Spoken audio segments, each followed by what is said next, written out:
Hello, this is Paul Glumaz once again, and today is the 8th of June 2020, and we are being brought to you by General Welfare Presents. I'm here in the Northgate area, a little north of the Northgate area, and I'm in a little park, and the sun has pretty much gone down, so it's kind of nice and windy and cool, and this is the way I like things in the summer when it's not hot. In this episode, I'm going to deal with the many levels of the issue of Black Lives Matter. Okay, so you've been seeing all these demonstrations, Black Lives Matter.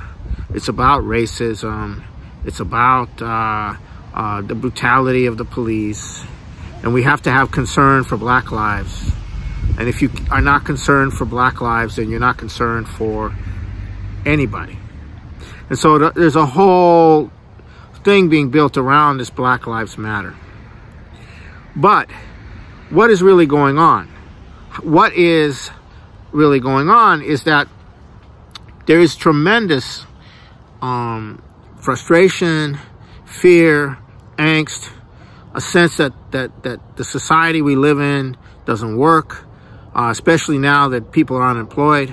There's a sense that the leadership, the people governing us, are not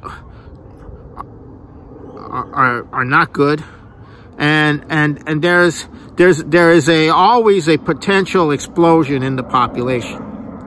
Now, the British understand this very well.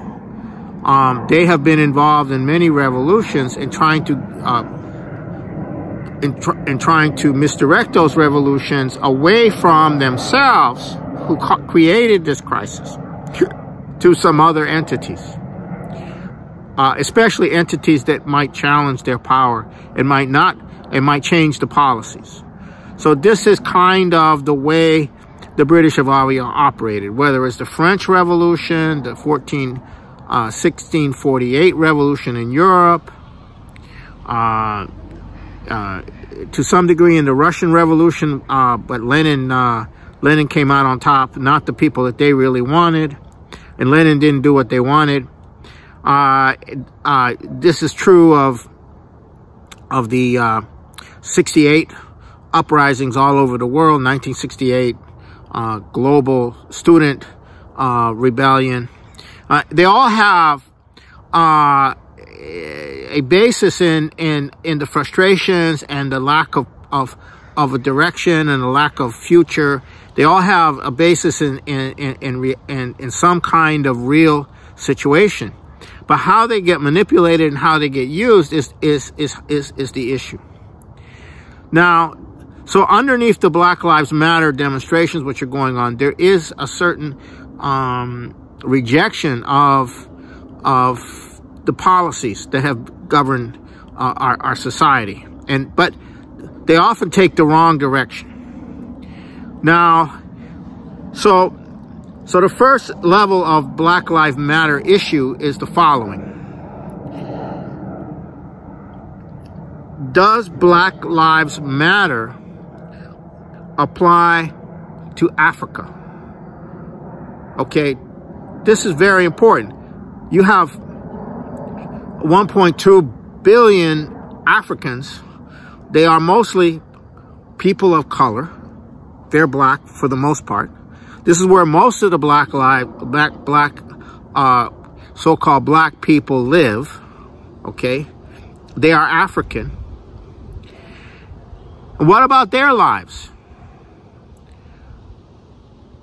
You don't hear Americans protesting about their lives, or the injustice has been done to them and is still being done by the International Monetary Fund, the international bankers, the guerrilla, the continuous warfare, the continuous mercenary armies. You don't hear about any of that. Why? If Black lives really mattered, you would hear about Africa. you would hear about what we have to do for Africa if Black lives really matter. Obviously, most Americans who are involved in Black Lives Matter have no conception of this.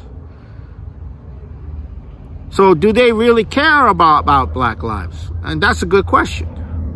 Because if you really cared about Black lives, you'd care about where most of the Black people in the world live, which is in Africa. Now, I have just completed a report. It's entitled "The Proper Development of Africa and Its Strategic Implications." It is now being published into a book, and it's about how to apply the physical economic laws of Lyndon LaRouche to the development of Africa. And so I'm going to go into this question of Africa because it's very, very crucial in this situation. Africa, within 50 years, must become the center of world civilization. I say that for the following reason. By the year 2100, it's expected that provided there is not a mass depopulation on a global scale, the African population will be between 4 to 5 billion people. They will be perhaps 40–50% of the world's population. Africa's median age is 19.7 years. The U.S. median age is 38.2. India's median age is 26. Europe's median age is somewhere around 40. China's median age is 38.4. Japan is something like 47. That's the worst case of the oldest median age. So the vast numbers of the future youth of our world are coming from Africa.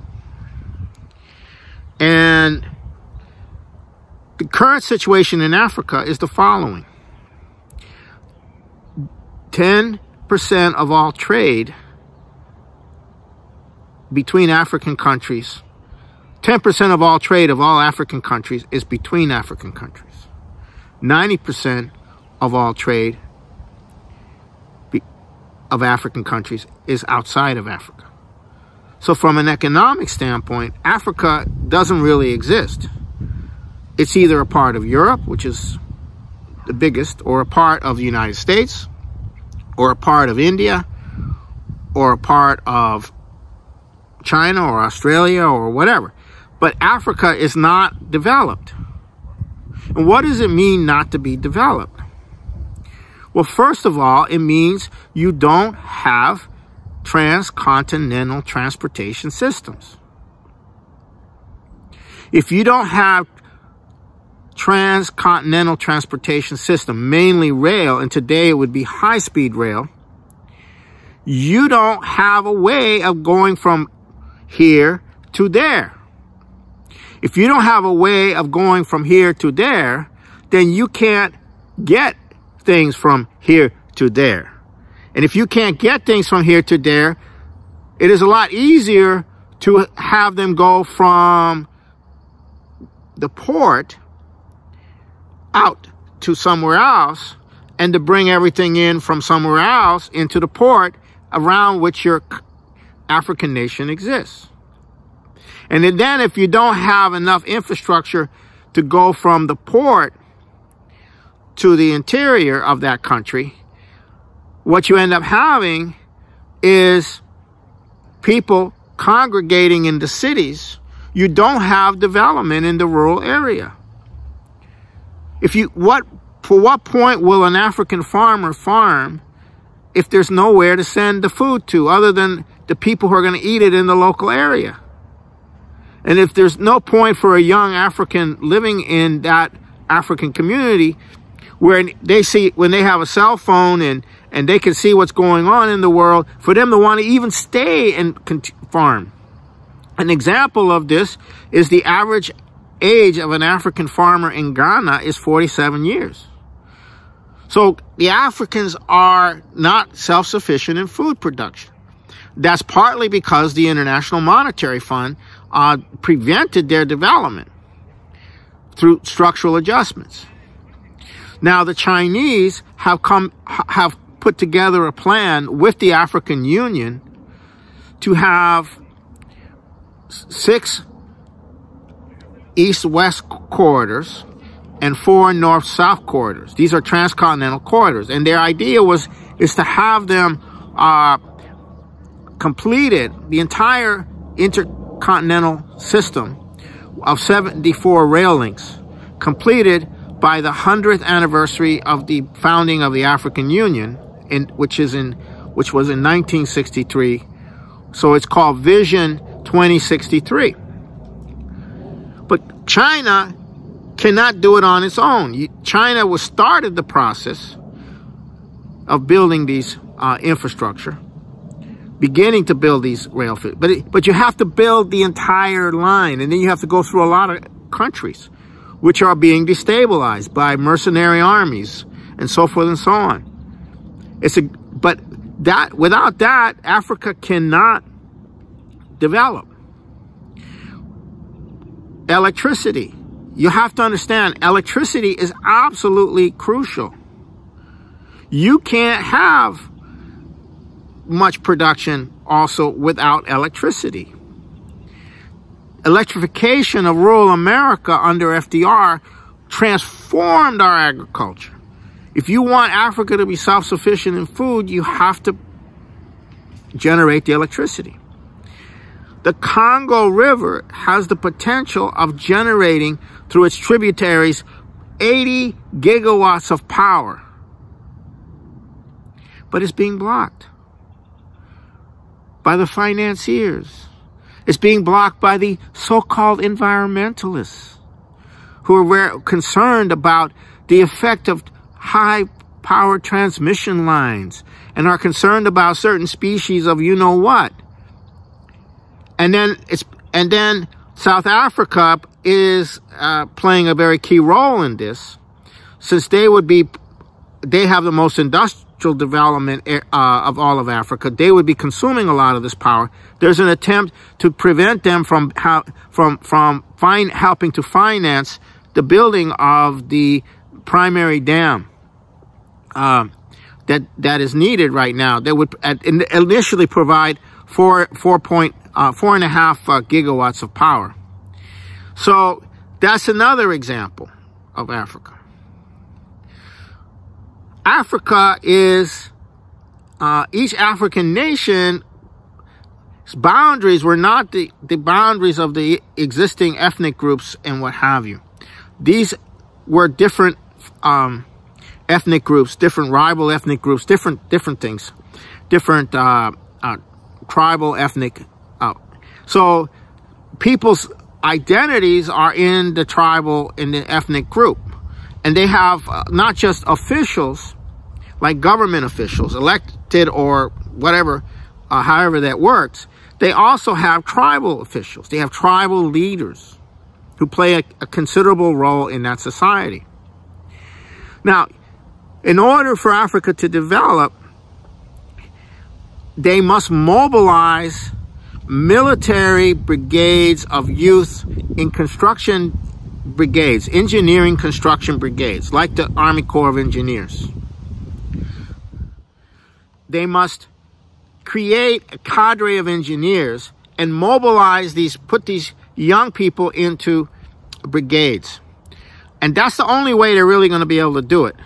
Because you can't just have Chinese come in and try to train people in building these things, because you got to have skilled labor.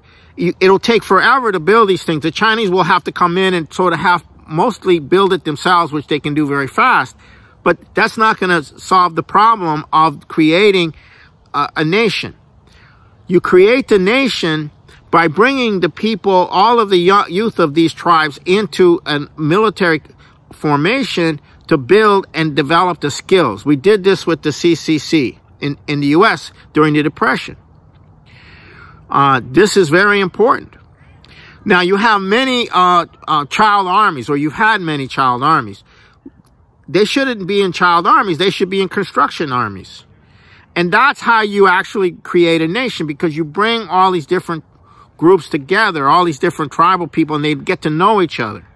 And from the experience of building the nation, they are able to have an impact. They're able to change their identity from that of just merely being a member of a tribe to actually having a national identity as well as a tribal identity. It's not you don't want to go against the tribal identity, but you want to create a superseding identity. But you can't do that unless you create these construction brigades. And that is exactly how South Korea did it. South Korea was the most underdeveloped part of Korea when Korea was partitioned.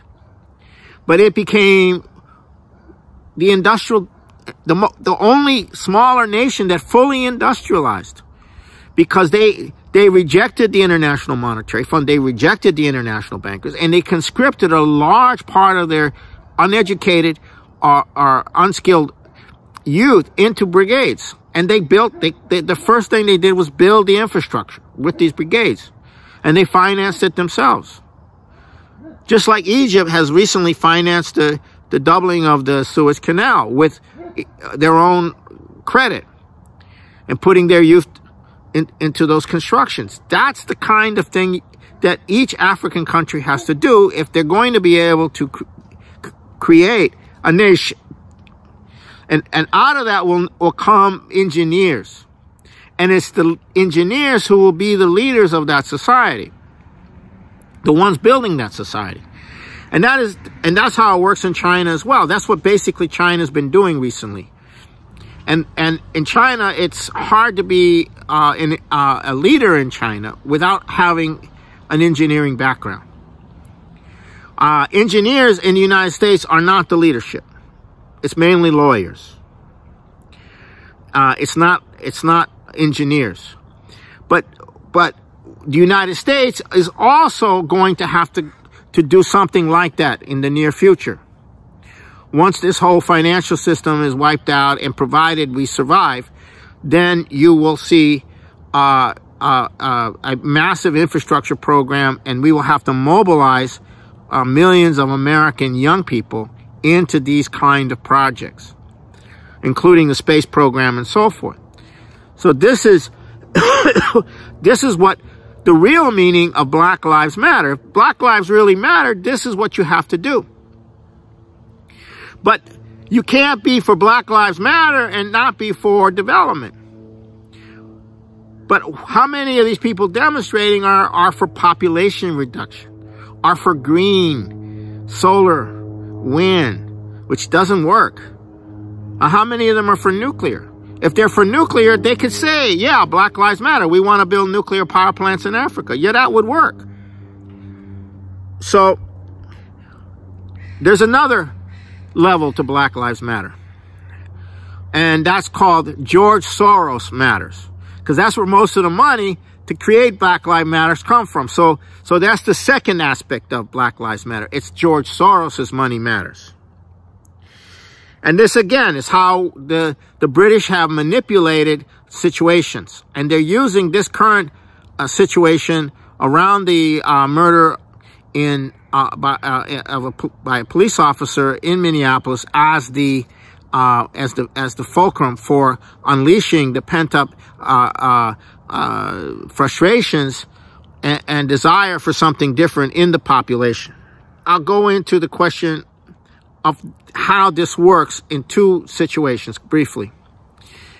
The same thing occurred in Ukraine. Most of the people demonstrating in Ukraine in the initial period of the Maidan were demonstrating not against Russia.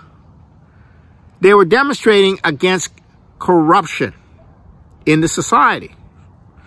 And then in the middle of all this came these fascist neo-Nazi brigades, and the violence took over. And it had the massive backing of the United States. And it was covered as a heroic revolution when it wasn't. And as a result, you had a fascist takeover of Ukraine. A similar situation in Hong Kong. And the same cast of characters that did this in Ukraine, the same networks, they followed the model of a guy who wrote a book by the name, his name was Gene Sharp, Color Revolutions. And this is the manual for how you create these kind of things. You have a pent-up population, you trigger something, and then you bring in something else. This is what happened in Hong Kong. In Hong Kong, the youth of Hong Kong, unlike the youth in mainland China, have not seen any progress. Hong Kong was still under the control of these billionaires who were part of the British Empire. And the real estate was so expensive, it was almost impossible to live in Hong Kong. And there was no future. And the younger generation had pretty much forgotten the evils of the British system. So it was easy to get them excited to try to blame China. But it wasn't China that created the negative policies in Hong Kong. But it was the fact that they maintained the same British system in Hong Kong that did not allow for the advancement of young people. And so they had the same thing, and they had the anarchists in the middle of it. Now here in the U.S., they're trying to do the same thing with anarchists embedded into the whole situation. And what they're trying to do is create a confrontation in which, to suppress the anarchists, the government overreacts. And that's how they're trying to create it. And this is what Antifa is all about. It's to create that kind of situation. So now, if you didn't think that was the case, there is now an article in the Atlantic Monthly that defines that what is going on in the United States is a color revolution being run by the same people that were running the Hong Kong situation, that were running the Ukraine situation. They're now trying to run a color revolution in the United States. So let's go to the third level of Black Lives Matter. And the third level is, how do you direct the thing? How do you direct the ferment? Do you direct it into a violent confrontation with the state, or do you direct it in a different direction? Does Trump take the blame for all the problems that have been building for 20 years, 30 years? The rot of the U.S. economy, the lack of development, the post-industrial society, the decay, the degeneracy. We have no new infrastructure. We have no future generation. We have nowhere to go. We have no vision. Is Trump responsible for all of that? Well, that's what they want you to think. Is Trump responsible for the lockdown or opening up or whatever? Is Trump responsible for the violence that's occurring? That's what they want. That's what generally the media wants you to believe. However, something similar happened in 1930, in the 30s. You had the under Hoover, you had the bonus marches, and he called out the military, and it was brutal, it was violent, and you had a real mess. And these people were angry because they had been veterans of World War I, and there was a depression. It's a little bit like today. And what FDR did was he dealt with that by going with a massive development program, massive putting people to work, getting Social Security set up, getting the banks set up. He got things moving. And if Trump wants to survive as president, He's got to do the FDR reflex. He has to do the FDR reflex. He has to get these jobs going. He has to get infrastructure going. And partly, he has just passed an emergency economic act to remove a lot of the environmental obstructions to development. And so there is a certain directionality to Trump that he's moving in that direction.